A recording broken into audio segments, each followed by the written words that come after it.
पहली कथा कहा जाता है कि एक समय द्वारका के राजमहल में भगवान कृष्ण ध्यान में लीन थे। उनके सामने हवा का एक तेज झोंका आया और उसी में प्रकट हुए पवन देव के पुत्र हनुमान ने कृष्ण को प्रणाम किया और बोले, प्रभु, मैंने सुना है आप श्री राम ही हैं, पर अब कृष्ण रूप में प्रकट हुए हैं। मेरा हृदय आपको राम रूप में देखना चाहता है।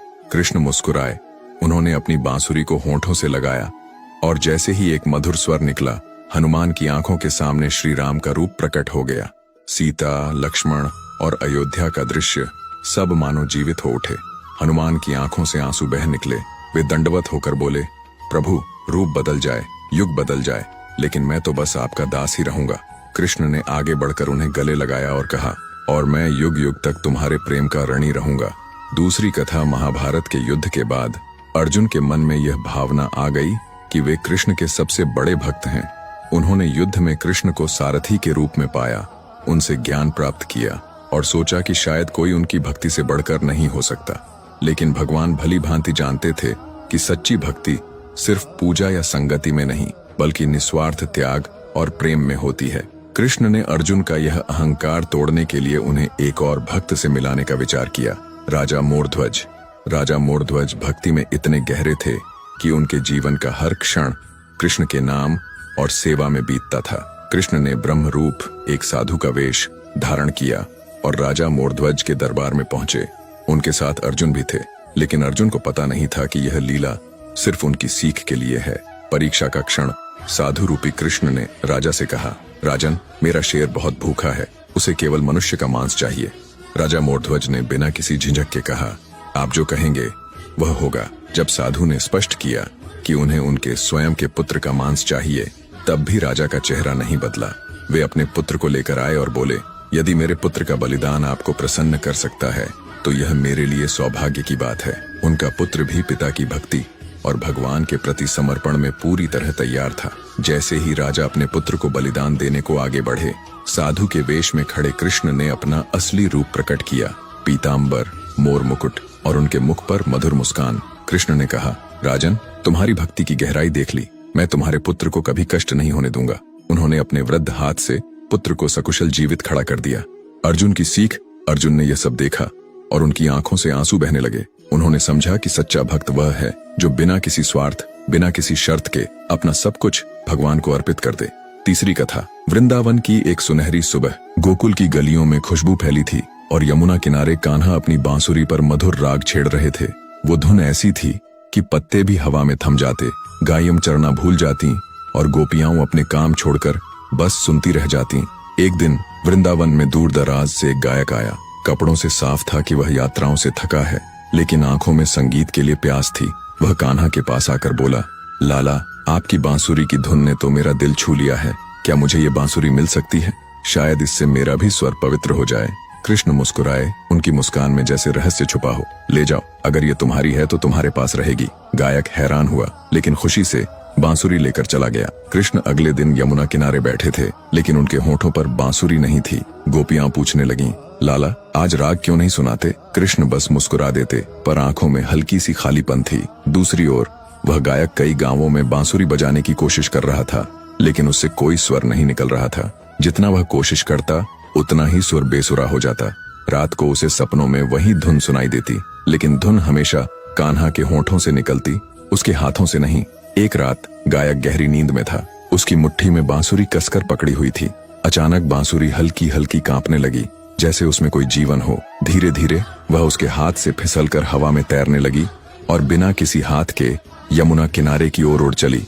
गायक घबराकर उसके पीछे दौड़ा। सुबह की पहली किरणों के बीच उसने देखा, कृष्ण वहीं उसी स्थान पर बैठे हैं और बांसुरी उनके होठों पर है। वही मधुर धुन, वही मुस्कान और आसपास गायें, मोर और गोपियां मंत्रमुग्ध। गायक ने हाथ जोड़कर कहा, कान्हा, ये बांसुरी मेरे पास क्यों नहीं रही? कृष्ण ने धीरे से कहा, क्योंकि ये मेरी है। जो मेरा होता है वो चाहे जहाँ जाए, अंत में मेरे पास लौट आता है। इस संसार में हम चाहे कितना भी दूर चले जाएं, अगर हम सच में भगवान के हैं तो एक दिन हर हाल में हम उन्हीं के पास लौट आते हैं। चौथी कथा। गोकुल के एक छोटे से घर के आंगन में यशोदा माँ लकड़ी के मथाने से दही मथ रही थीं। बगल में माखन से भरा मटका रखा था जिसकी सफेदी मोतियों जैसी चमक रही थी। लेकिन यशोदा को पता नहीं था कि उनकी नजरों से ओझल घर की छत पर एक नन्हा सा नटखट बैठा है, नीलवर्ण पीताम्बर पहने, सिर पर मोरपंख और होठों पर शरारती मुस्कान। हमारा कान्हा। धीरे धीरे बिना आवाज किए कृष्ण रस्सियों का सहारा लेकर नीचे उतरते हैं। एक हाथ से माखन उठाते हैं, दूसरे हाथ से मटका झुलाते हुए खाते हैं। उनकी आंखों में वो चमक थी जैसे कोई योद्धा युद्ध जीत गया था।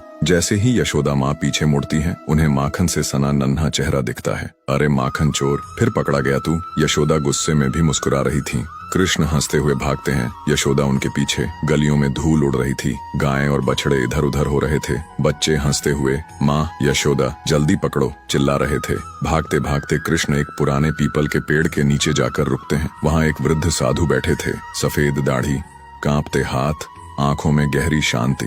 वो वर्षों से तपस्या कर रहे थे, लेकिन इस दृश्य को देखकर उनके होठों पर मुस्कान आ गई। साधु बोले, अरे लाला, तू तो सब जानने वाला है, सब देने वाला है, फिर क्यों करता है ये छोटी सी चोरी।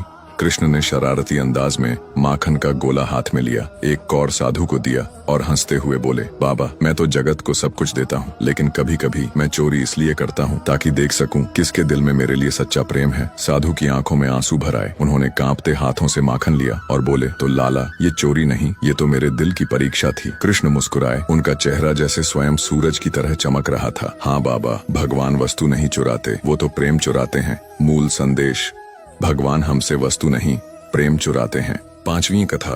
कन्हैया अपने बचपन की मस्ती में गायें चराते हुए निकल पड़े। उनके साथ बलराम और कुछ ग्वाल बाल भी थे। कृष्ण ने बांसुरी को अपने कंधे पर टांग रखा था और उनके मुख पर एक मासूम निश्चल मुस्कान खेल रही थी। गायें चराते चराते कृष्ण ने देखा कि एक कोने में एक वृद्ध गाय अकेली खड़ी है। उसकी आंखों में आंसू थे और वह अत्यंत कमजोर दिखाई दे रही थी। कृष्ण ने स्नेहपूर्वक उसके गले में हाथ डाला और कोमल स्वर में पूछा, माँ, तुम इतनी उदास क्यों हो। गाय ने करुणा भरे स्वर में उत्तर दिया, गोपाल, अब मेरी आयु हो चली है, न मैं तेज दौड़ सकती हूँ, न अधिक दूध दे सकती हूँ। लोग मुझे व्यर्थ समझने लगे हैं, पर तुम हर प्राणी को एक सा प्रेम देते हो। तुमने कभी मेरी कमजोरी का उपहास नहीं उड़ाया। कृष्ण मुस्कुराए और बोले, माँ, तुम मेरी माता के समान हो, तुम्हारा हृदय पवित्र है, इसलिए तुम मेरे लिए सदा प्रिय रहोगी। वृद्ध गाय की आंखों में कृतज्ञता के आंसू छलक उठे। उसने कृष्ण को अपने पास बुलाया और अपनी कोमल जिह्वा से उनके मस्तक को प्रेम पूर्वक स्पर्श किया। उसी क्षण एक दिव्य तेज प्रकट हुआ। गाय ने आशीर्वाद दिया, हे गोपाल, मेरा वरदान है कि तुम्हारा बचपन सदा सुंदर, चंचल और प्रेममय रहे। जो भी तुम्हें देखे वह तुम्हारे रूप और लीलाओं में मोहित हो जाए। कृष्ण ने हंसकर प्रणाम किया और तभी से उनका गोपाल सुंदर स्वरूप लोक कथाओं में अमर हो गया। एक ऐसा रूप जो सदैव बचपने, मासूमियत और मस्ती से भरा हुआ है। कहानी का संदेश। इस कथा से हमें यह शिक्षा मिलती है कि प्रेम और सम्मान कभी भी शरीर की शक्ति या उपयोगिता पर नहीं, बल्कि हृदय की पवित्रता पर आधारित होना चाहिए। जो दूसरों को सम्मान देता है, उसका रूप और चरित्र सदैव उज्जवल और आकर्षक बना रहता है। छठी कथा। यमुना किनारे हरी भरी घास, पेड़ों से छनकर आती हल्की हल्की धूप और ठंडी हवा। बस 5-6 साल के नन्हे कान्हा, सिर पर मोरपंख का मुकुट, पीताम्बर धारण किए, गले में वनमाला, आंखों में शरारत की चमक और होठों पर प्यारी मुस्कान। बलराम और ग्वाल बाल गायें चराने निकले थे। कृष्ण कभी बांसुरी बजाते, कभी तितलियों के पीछे भागते, तो कभी मिट्टी से खेलते। सूरज को देखकर उत्सुकता। उस दिन आसमान बिल्कुल साफ था, सूरज सोने के गोले की तरह चमक रहा था। कृष्ण ने उसे निहारते हुए कहा, वाह, ये कितना सुंदर है, मैं इसे छूना चाहता हूँ। बलराम हंसकर बोले, कन्हैया, सूरज बहुत दूर है, कोई उसे छू नहीं सकता। कृष्ण ने भोलेपन से कहा, मैं गोपाल हूँ, मुझे कोई नहीं रोक सकता। कृष्ण ने बांसुरी एक ओर रख दी, दोनों हाथ आसमान की तरफ उठाए और उछल उछल कर सूरज को पकड़ने की कोशिश करने लगे। उनके छोटे पैरों से मिट्टी उड़ रही थी, मोरपंख हिल रहा था, पीताम्बर हवा में लहरा रहा था। गांव के लोग दूर से यह नजारा देखकर मुस्कुरा रहे थे। कृष्ण की मासूम कोशिश देखकर सूर्यदेव प्रसन्न हो गए। वे स्वर्णिम प्रकाश के रूप में आकाश से उतरे और कृष्ण के सामने प्रकट हुए। सूर्यदेव बोले, हे वत्स, तुम्हारी मासूमियत और उत्साह ने मुझे यहाँ खींच लिया। मैं तुम्हें आशीर्वाद देता हूँ कि तुम्हारा तेज सदैव सूर्य के समान लोगों के हृदय में चमकेगा। कृष्ण मुस्कुराए, हाथ जोड़कर बोले, धन्यवाद सूर्यदेव, लेकिन क्या आप मेरी बांसुरी सुनेंगे। और फिर उन्होंने बांसुरी बजानी शुरू की, जिसके सुरों में मानो रोशनी भी नृत्य करने लगी। उस दिन के बाद लोग कहते थे, कृष्ण का रूप सूर्य की किरणों जैसा तेजस्वी है, लेकिन उनका हृदय चांदनी जैसा कोमल।